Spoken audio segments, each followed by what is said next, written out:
The last time I was here in my hometown was to memorialize my mother, the woman who showed me the meaning of hard work and humility and decency, the woman who set my moral compass high and showed me the power of my own voice. Folks,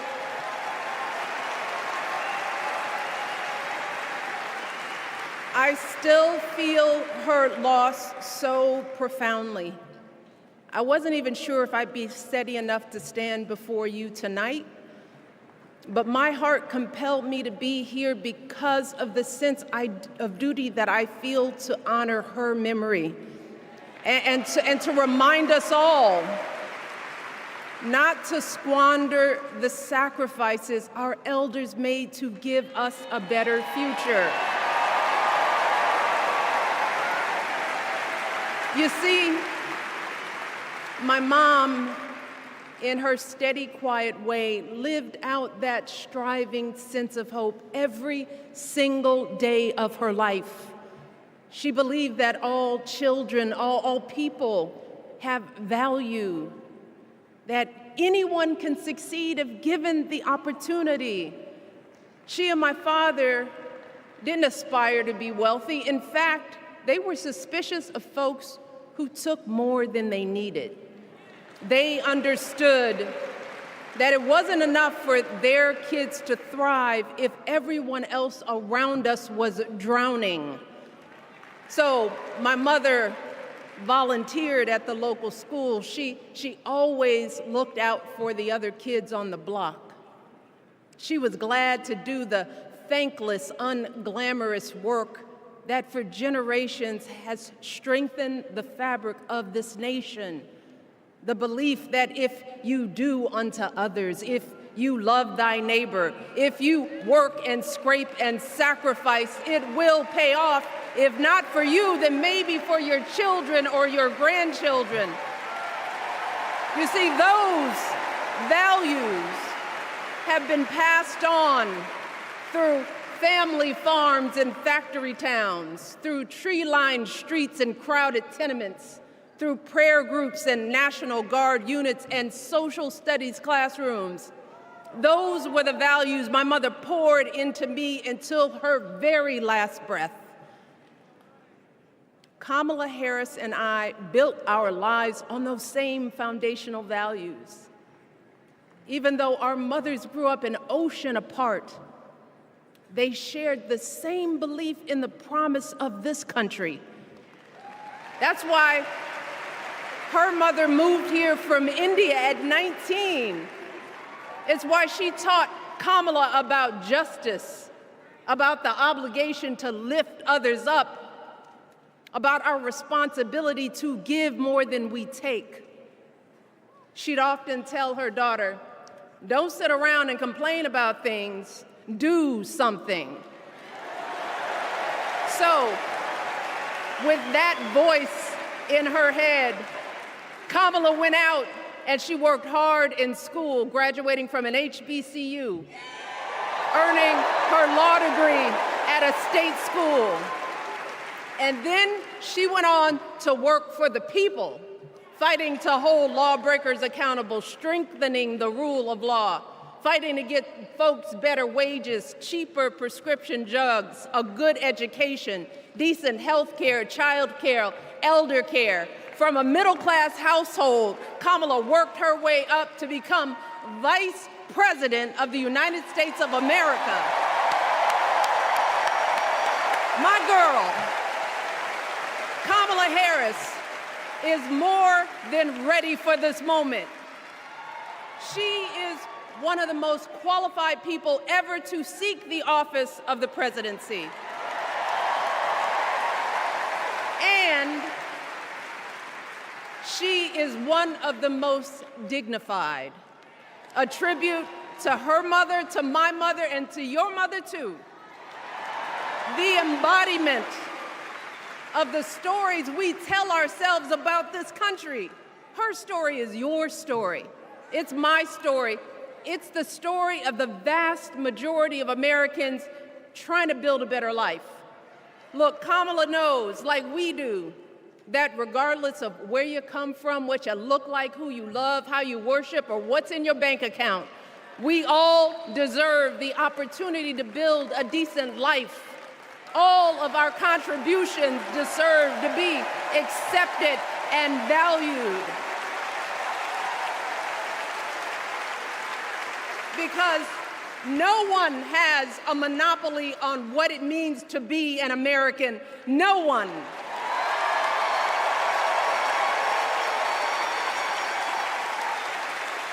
Kamala has shown her allegiance to this nation, not by spewing anger and bitterness, but by living a life of service and always pushing the doors of opportunity open to others. She understands that most of us will never be afforded the grace of failing forward. We will never benefit from the affirmative action of generational wealth.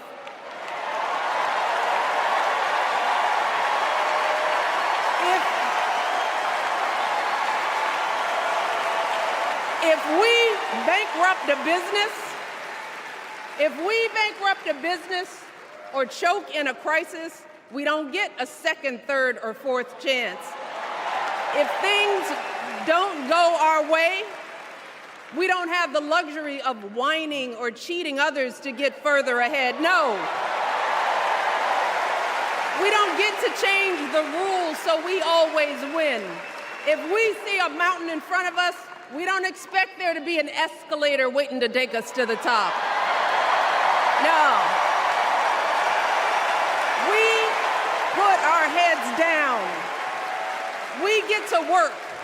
In America, we do something. And throughout her entire life, that's what we've seen from Kamala Harris. The steel of her spine, the steadiness of her upbringing, the honesty of her example, and yes, the joy of her laughter and her light. It couldn't be more obvious. Of the two major candidates in this race, only Kamala Harris truly understands the unseen labor and unwavering commitment that has always made America great.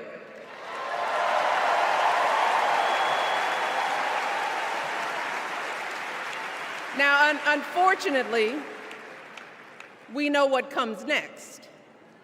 We know folks are going to do everything they can to distort her truth. My husband and I sadly know a little something about this. For years, Donald Trump did everything in his power to try to make people fear us.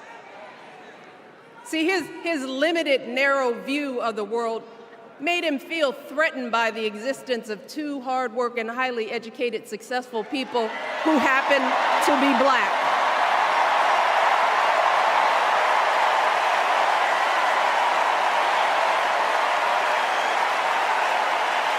Wait.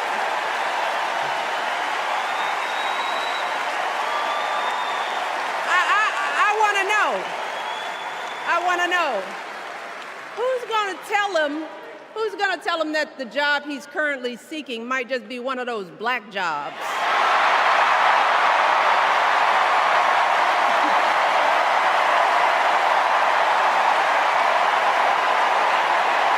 Look,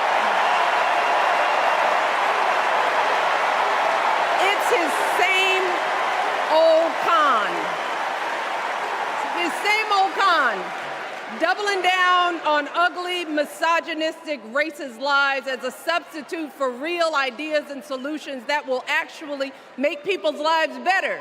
Look, because cutting our health care, taking away our freedom to control our bodies, the freedom to become a mother through IVF like I did, those things are not going to improve the health outcomes of our wives, mothers, and daughters. Shutting down the Department of Education, banning our books, none of that will prepare our kids for the future. Demonizing our children for being who they are and loving who they love, look, that doesn't make anybody's life better. Instead, it only makes us small. And let me tell you this, going small is never the answer. Going small is the opposite of what we teach our kids. Going small is petty, it's unhealthy, and quite frankly, it's unpresidential.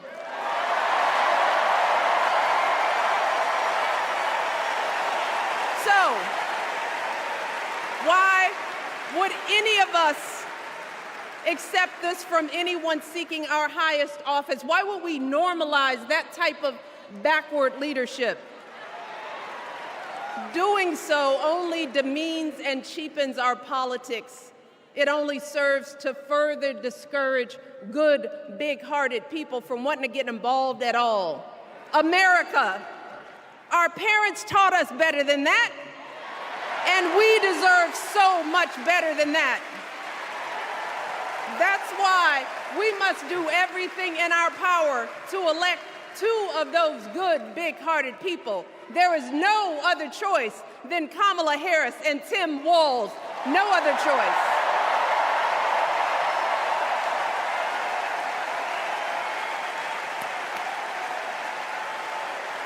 But as we embrace this renewed sense of hope, let us not forget the despair we have felt. Let us not forget what we are up against. Yes, Kamala and Tim are doing great now. We're loving it. They're packing arenas across the country. Folks are energized. We are feeling good. But remember, there are still so many people who are desperate for a different outcome, who are ready to question and criticize every move Kamala makes, who are eager to spread those lies, who don't want to vote for a woman, who will continue to prioritize building their wealth over ensuring that everyone has enough. So no matter how good we feel tonight or tomorrow or the next day, this is going to be an uphill battle. So folks, we cannot be our own worst enemies. No. See, because the minute something goes wrong, the minute a lie takes hold, folks, we cannot start wringing our hands. We cannot get a Goldilocks complex about whether everything is just right. And we cannot indulge our anxieties about whether this country will elect someone like Kamala instead of doing everything we can to get someone like Kamala elected.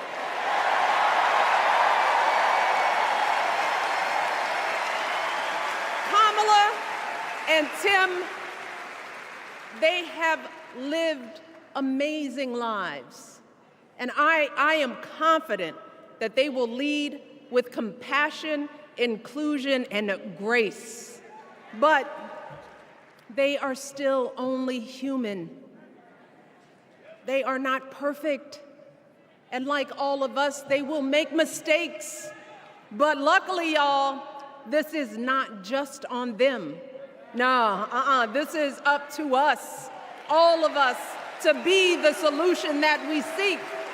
It's up to all of us to be the antidote to the darkness and division. Look, I don't care how you identify politically, whether you're Democrat, Republican, Independent, or none of the above. This is our time to stand up for what we know in our hearts is right.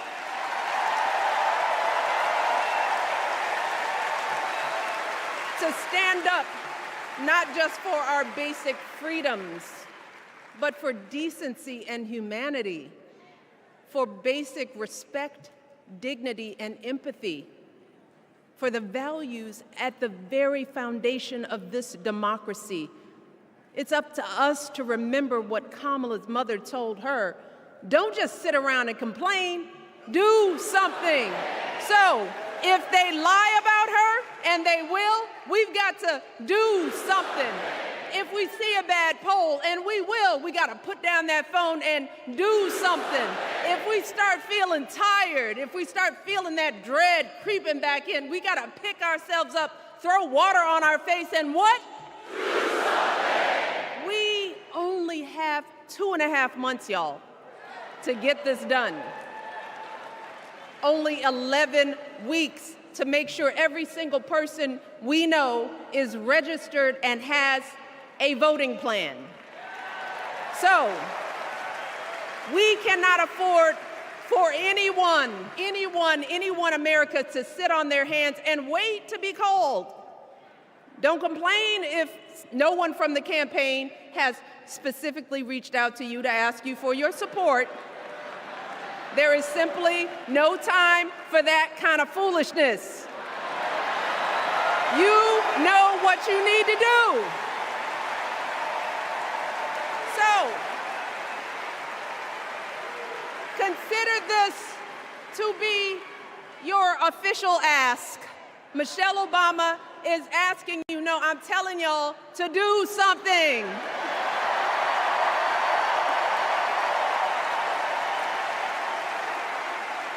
Because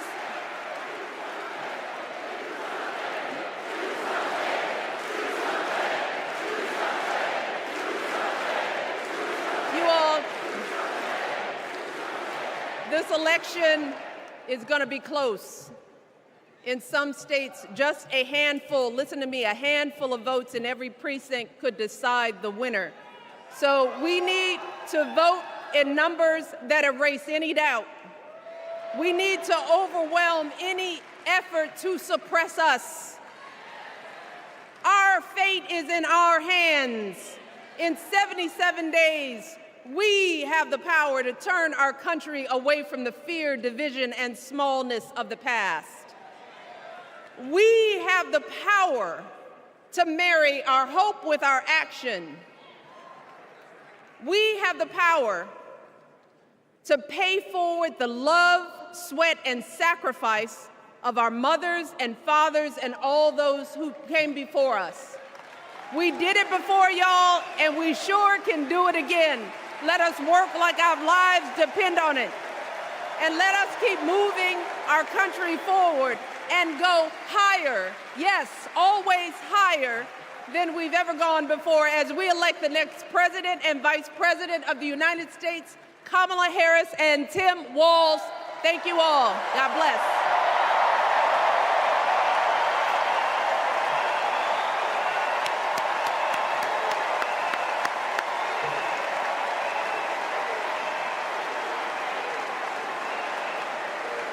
Now, before I go, I have one more job tonight.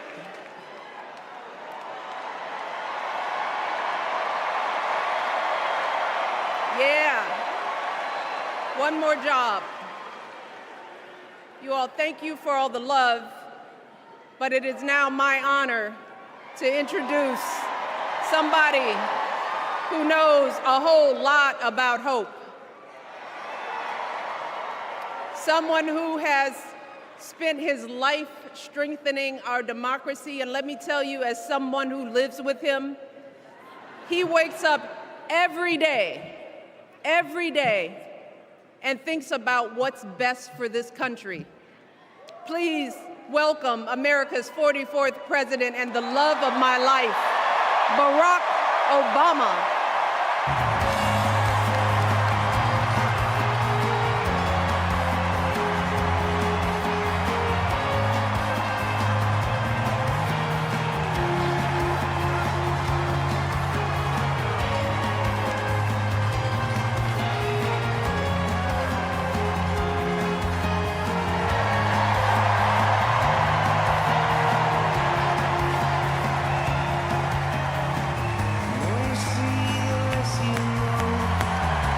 Hello, Chicago!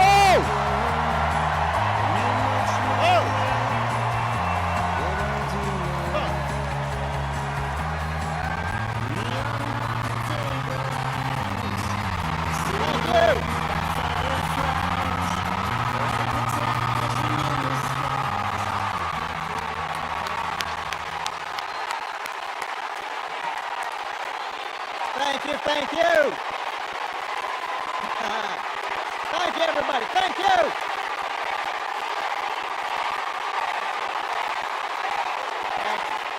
Thank you. All right. That's enough. Thank you. Chicago! It's good to be home. It is good to be home, and I don't know about you, but I'm feeling fired up.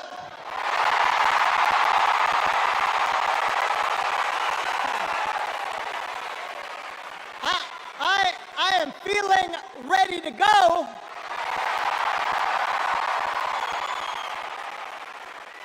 Even if I am the only person stupid enough to speak after Michelle Obama.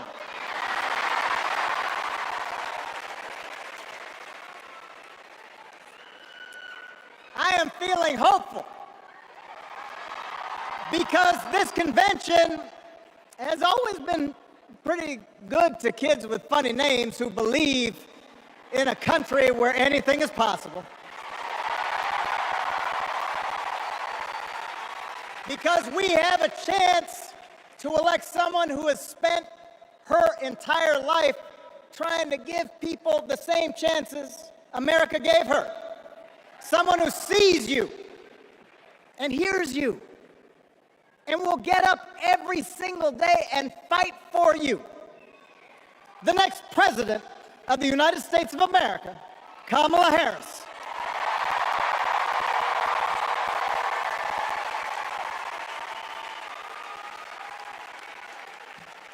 It's been 16 years since I had the honor of accepting this party's nomination for president.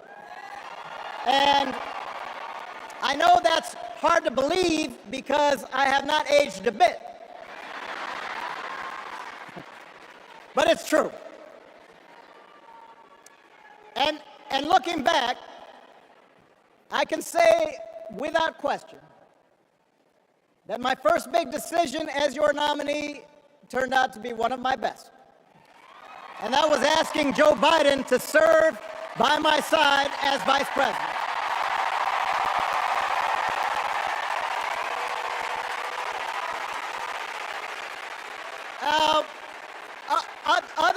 Other than some common Irish blood,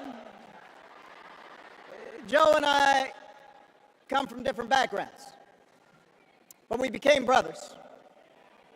And as we worked together for 8, sometimes pretty tough years, what I came to admire most about Joe wasn't just his smarts, his experience.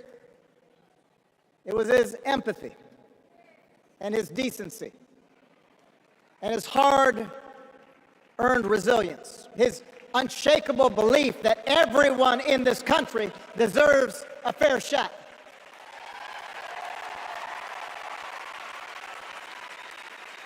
And over the last 4 years, those are the values America has needed most. At a time when millions of our fellow citizens were sick and dying, we needed a leader with the character to put politics aside and do what was right. At a time when our economy was reeling, we needed a leader with the determination to drive what would become the world's strongest recovery. 15 million jobs, higher wages, lower health care costs. At a time when the other party had turned into a cult of personality, we needed a leader who was steady and brought people together and was selfless enough to do the rarest thing there is in politics, putting his own ambition aside for the sake of the country.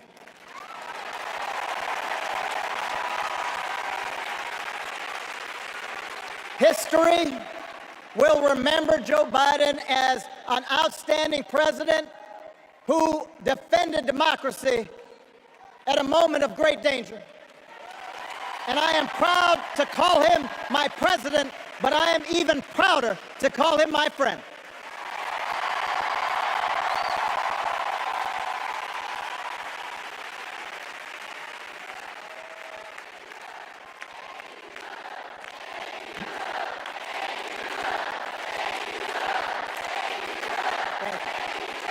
Now, the torch has been passed. Now it is up to all of us to fight for the America we believe in. And make no mistake, it will be a fight. For all the incredible energy we've been able to generate over the last few weeks, for all the rallies and the memes, this will still be a tight race in a closely divided country. A country where too many Americans are still struggling. Where a lot of Americans don't believe government can help. And as we gather here tonight, the people who will decide this election are asking a very simple question. Who will fight for me? Who's thinking about my future, about my children's future, about our future together? One thing is for certain, Donald Trump is not losing sleep over that question.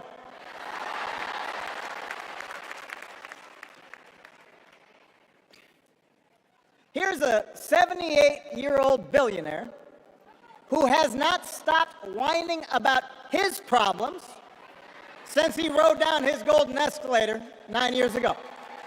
It has been a constant stream of gripes and grievances that's actually been getting worse now that he's afraid of losing to Kamala. There's the childish nicknames, the crazy conspiracy theories, this weird obsession with crowd sizes.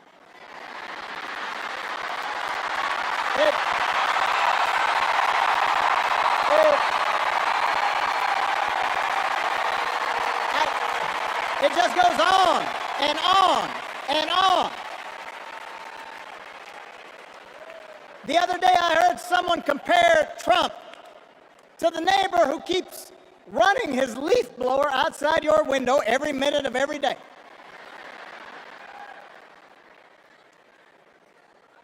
Now, from a neighbor, that's exhausting. From a president, it's just dangerous.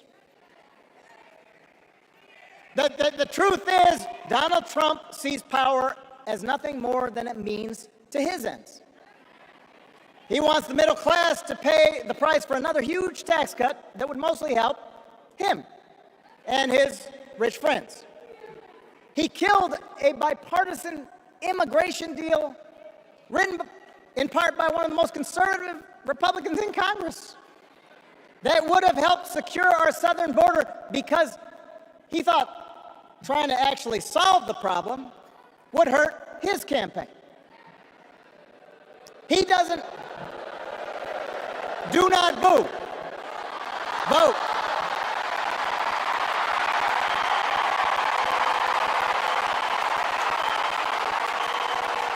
He doesn't seem to care if more women lose their reproductive freedom since it won't affect his life. And most of all, Donald Trump wants us to think that this country is hopelessly divided between us and them, between the real Americans, who of course support him, and the outsiders who don't. And he wants you to think that you'll be richer and safer if you will just give him the power to put those other people back in their place. It is one of the oldest tricks in politics from a guy whose act has, let's face it, gotten pretty stale. We do not need 4 more years of bluster and bumbling and chaos. We have seen that movie before, and we all know that the sequel is usually worse.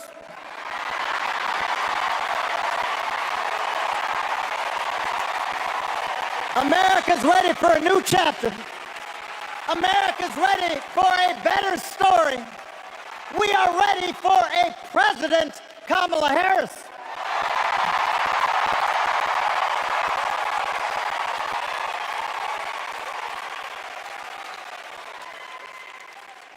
And Kamala Harris is ready for the job.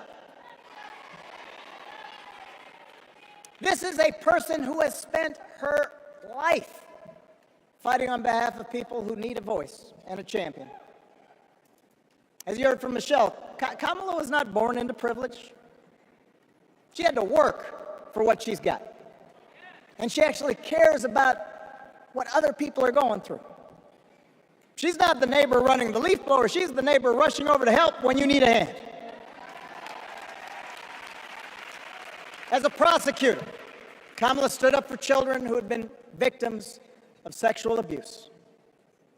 As an attorney general of the most populous state in the country, she fought big banks and for-profit colleges,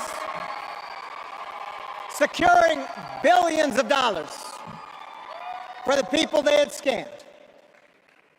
After the home mortgage crisis, she pushed me and my administration hard to make sure homeowners got a fair settlement. Didn't matter that I was a Democrat.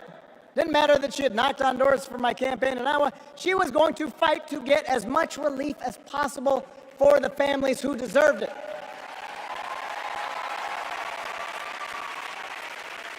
As vice president, she helped take on the drug companies to cap the cost of insulin, lower the cost of health care, give families with kids a tax cut. And she is running for president with real plans to lower costs even more and protect Medicare and Medicaid and sign a law to guarantee every woman's right to make her own health care decisions.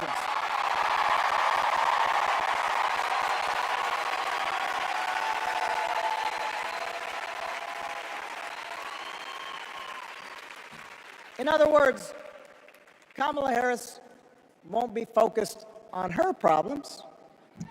She'll be focused on yours. As president, she won't just cater to her own supporters and punish those who refuse to kiss the ring or bend the knee. She'll work on behalf of every American. That's who Kamala is. And in the White House, she will have an outstanding partner in Governor Tim Walz.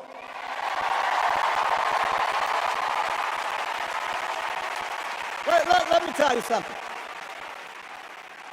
Let me tell you something. I love this guy. Tim is the kind of person who should be in politics. Born in a small town, served his country, taught kids, coached football, took care of his neighbors. He knows who he is, and he knows what's important. You can tell those flannel shirts he wears don't come from some political consultant. They come from his closet, and they have been through some stuff.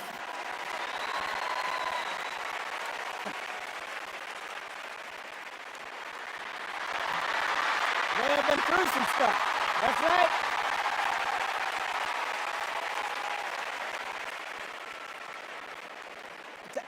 Together, Kamala and Tim have kept faith with America's central story. A story that says we are all created equal. All of us endowed with certain inalienable rights, that everyone deserves a chance, that even when we don't agree with each other, we can find a way to live with each other. That's Kamala's vision. That's Tim's vision. That's the Democratic Party's vision. And our job over the next 11 weeks is to convince as many people as possible to vote for that vision. Now, it won't be easy. The other side knows it's easier to play on people's fears and cynicism, always has been. They will tell you that government is inherently corrupt, that sacrifice and generosity are for suckers. And since the game is rigged, it's okay to take what you want and just look after your own. That's the easy path. We have a different task. Our job is to convince people that democracy can actually deliver. And in doing that, we can't just point to what we've already accomplished.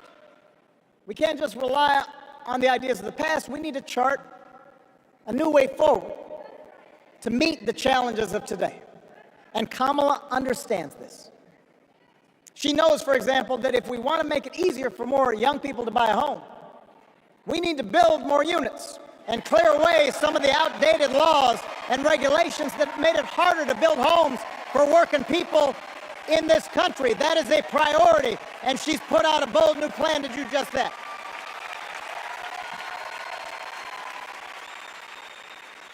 On health care, we should all be proud of the enormous progress that we've made through the Affordable Care Act,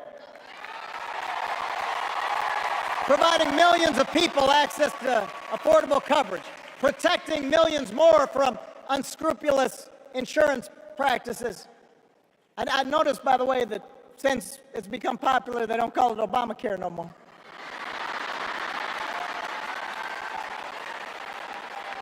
But Kamala knows we can't stop there, which is why she'll keep working to limit out-of-pocket costs. Kamala knows that if we want to help people get ahead, we need to put a college degree within reach of more Americans. But she also knows college shouldn't be the only ticket to the middle class. We need to follow the lead of governors like Tim Walz, who said, if you've got the skills and the drive, you shouldn't need a degree to work for state government. And in this new economy, we need a president who actually cares about the millions of people all across this country who wake up every single day to do the essential, often thankless work, to care for our sick, to clean our streets, to deliver our packages. We need a president who will stand up for their right to bargain for better wages and working conditions. And Kamala will be that president.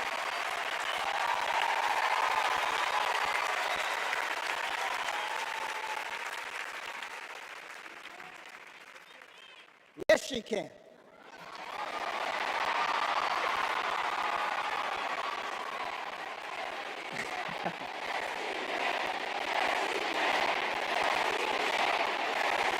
Yes, she can.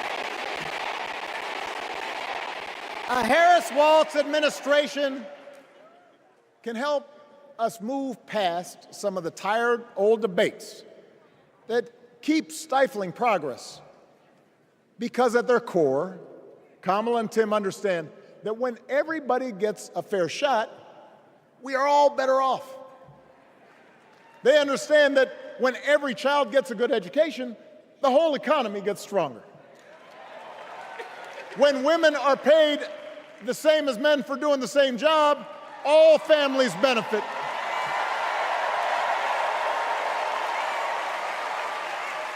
They understand that we can secure our borders without tearing kids away from their parents, just like we can keep our streets safe while also building trust between law enforcement and the communities they serve and eliminating bias. That will make it better for everybody.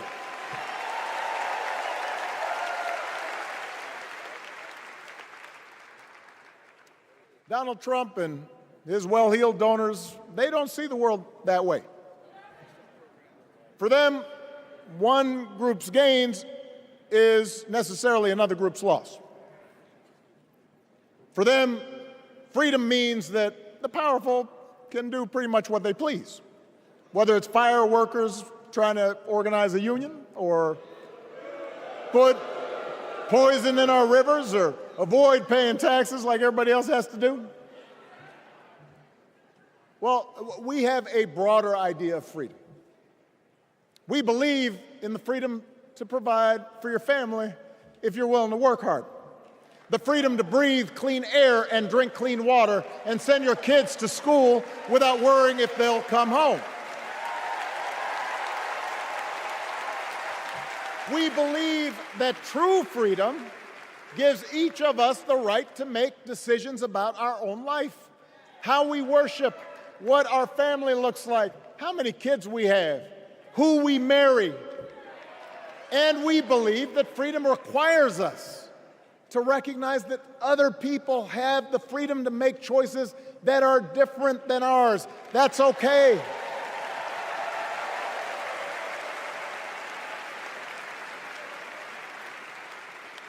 That's the America Kamala Harris and Tim Walz believe in.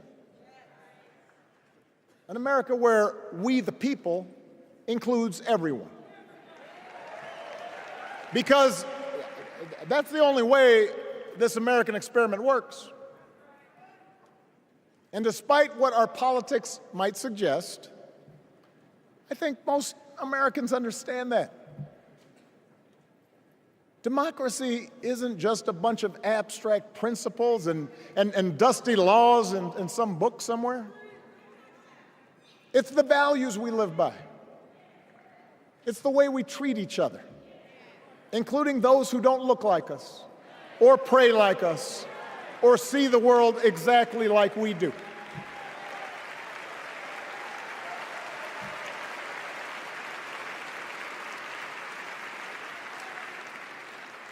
That sense of mutual respect has to be part of our message. Our politics have become so polarized these days that all of us across the political spectrum seem so quick to assume the worst in others, unless they agree with us on every single issue. We start thinking that the only way to win is to scold and shame and out-yell the other side. And after a while, regular folks just tune out, or they don't bother to vote. Now, that approach may work for the politicians who just want attention and thrive on division, but it won't work for us to make progress on the things we care about, the things that really affect people's lives. We need to remember that we've all got our blind spots and contradictions and prejudices, and that if we want to win over those who aren't yet ready to support our candidates, we need to listen to their concerns and maybe learn something in the process. After all, if a parent or grandparent occasionally says something that makes us cringe, we don't automatically assume they're bad people. We recognize that the world is moving fast, that they need time and maybe a little encouragement to catch up. Our fellow citizens deserve the same grace we hope they'll extend to us.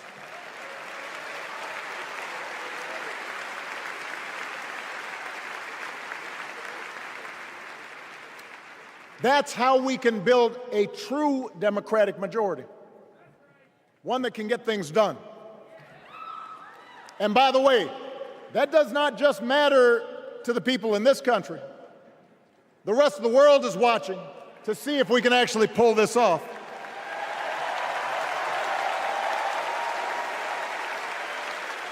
No nation, no society has ever tried to build a democracy as big and as diverse as ours before. One that includes people that over decades have come from every corner of the globe. One where our allegiances and our community are defined not by race or blood, but by a common creed. And that's why when we uphold our values, the world's a little brighter. When we don't, the world's a little dimmer, and dictators and autocrats feel emboldened. And over time, we become less safe. We shouldn't be the world's policemen, and we can't eradicate every cruelty and injustice in the world. But America can be and must be a force for good, discouraging conflict, fighting disease, promoting human rights, protecting the planet from climate change, defending freedom, brokering peace. That's what Kamala Harris believes, and so do most Americans.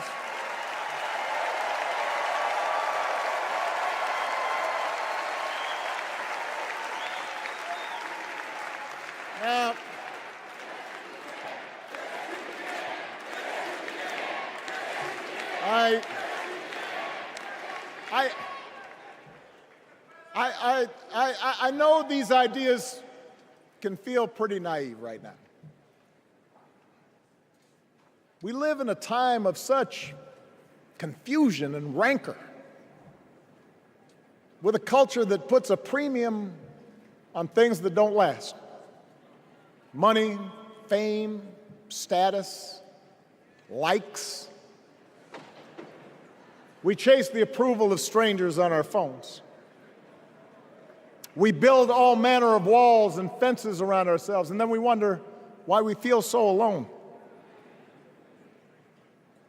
We don't trust each other as much because we don't take the time to know each other.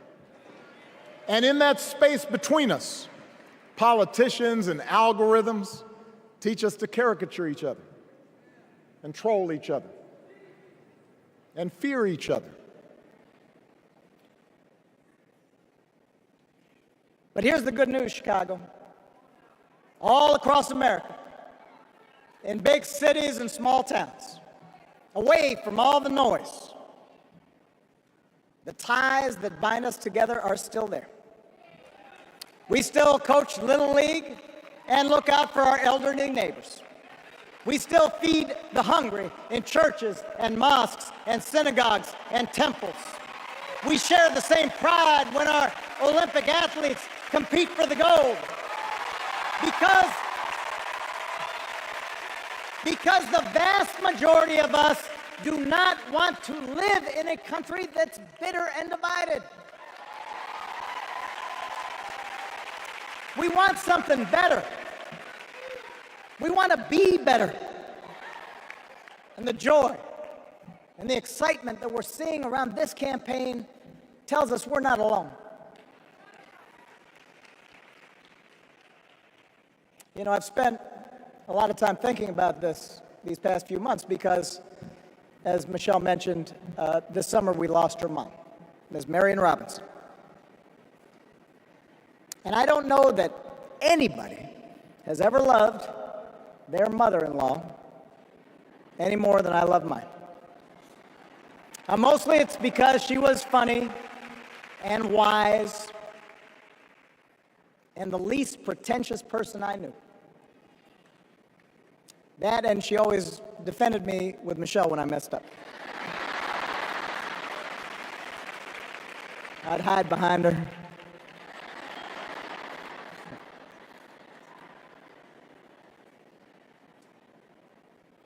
But I also think one of the reasons Mary and I became so close was she reminded me of my grandmother, the woman who helped raise me as a child. And on the surface, the two of them did not have a lot in common. One was a black woman from right here, south side of Chicago, right down the way. Went to Englewood High School. The other was a little old white lady born in a tiny town called Peru, Kansas. Now, I know there aren't that many people from Peru.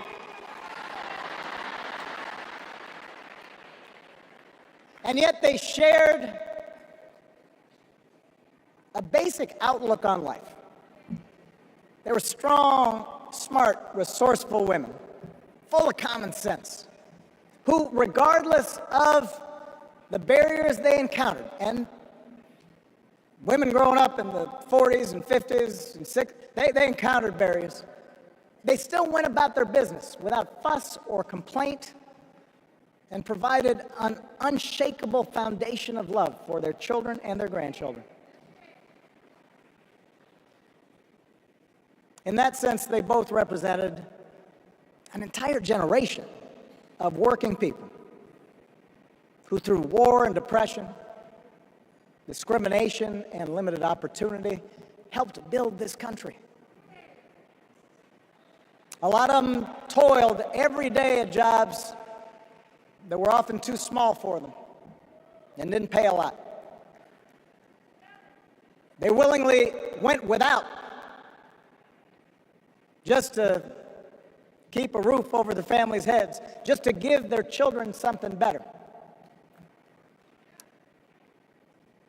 But they knew what was true. They knew what mattered. Things like honesty and integrity, kindness and hard work.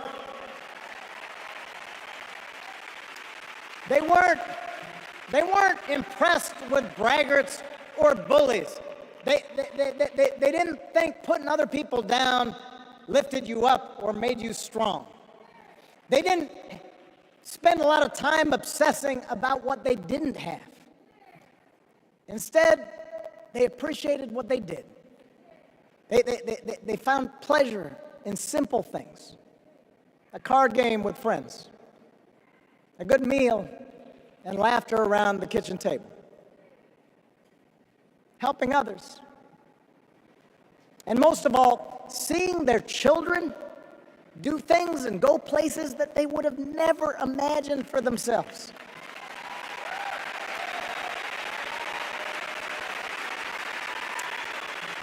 Whether you are a Democrat or a Republican or somewhere in between, we have all had people like that in our lives. People like Kamala's parents, who crossed oceans because they believed in the promise of America. People like Tim's parents, who taught him about the importance of service. Good, hard-working people who weren't famous or powerful, but who managed in countless ways to lead this country just a little bit better than they found it.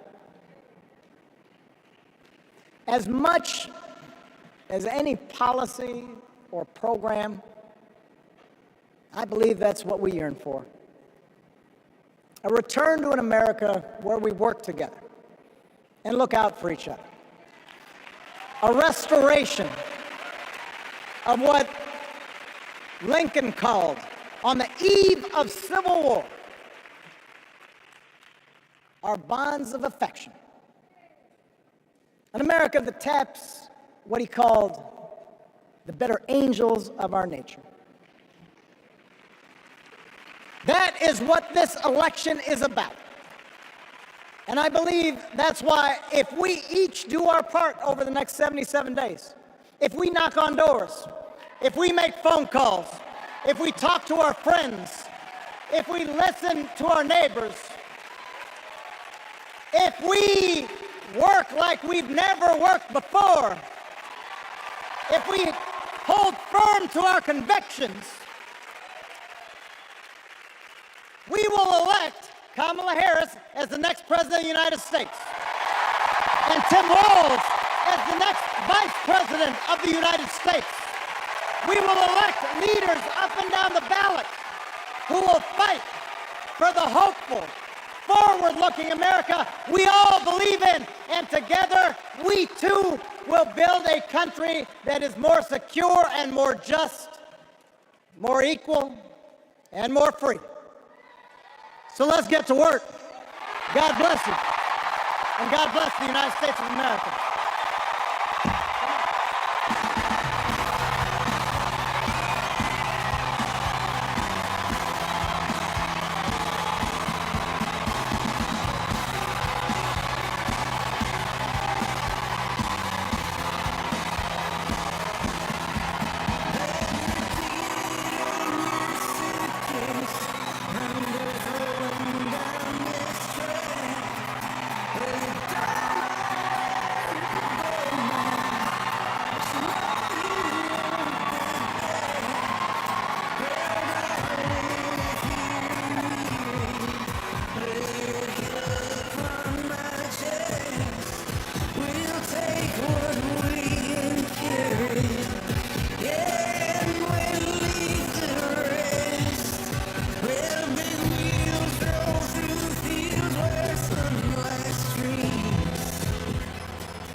Please stand if you are able for this evening's benediction, offered by Bishop Samuel L. Green Sr. and His Eminence Archbishop Alpidophoros of the Greek Orthodox Archdiocese of America.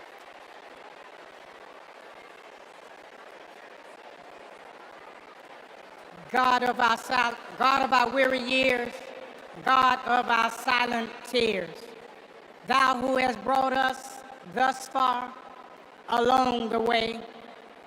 You are the one who broods over the days of our lives, and without you, we would be nothing. So we lift our hopes and hearts to thee, and we pause tonight to say thank you. Thank you for loving us. Thank you for not giving up on us. Thank you for giving this nation the benefits of your mercy, because all of us can feel that something enthusiastic is rising in the soul of America. And all of us can tell that the tyranny of resentment has finally met its match. The candidacy of Kamala Harris has ignited an era of joy across America. Tonight, we thank you that even in the darkest of our pessimistic nights, love has not failed us, and hope has stood its ground. We who gather do so with audacity to believe that there will be compassion in America. So God, deliver us from racism. Deliver us from sexism. Deliver us from evil, and keep us forever in the path we pray. Amen.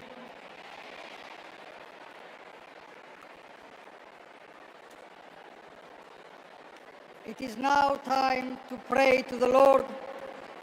Let us pray to the Lord. Eternal and ever-living God, source of goodness and grace, we come before you, seeking your heavenly benediction upon this democratic national convention.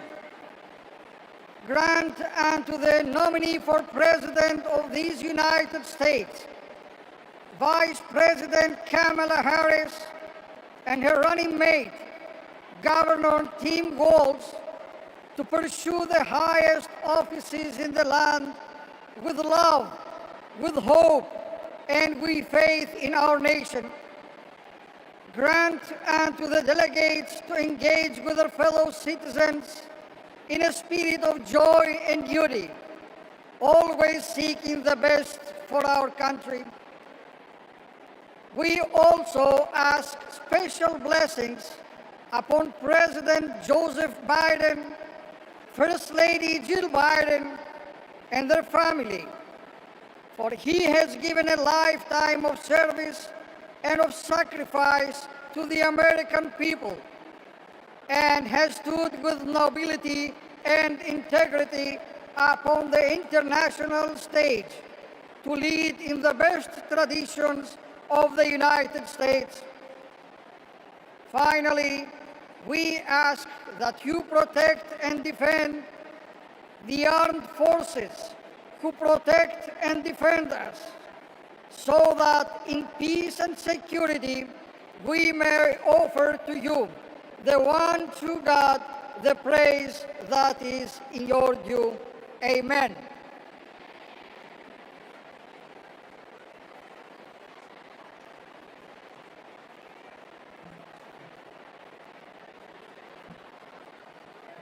Friends, do I hear a motion to recess until 5:30 tomorrow? Do I hear a second? All those in favor, please say aye. All those opposed, say nay. That was one hell of a night. I'm bringing this thing to a close.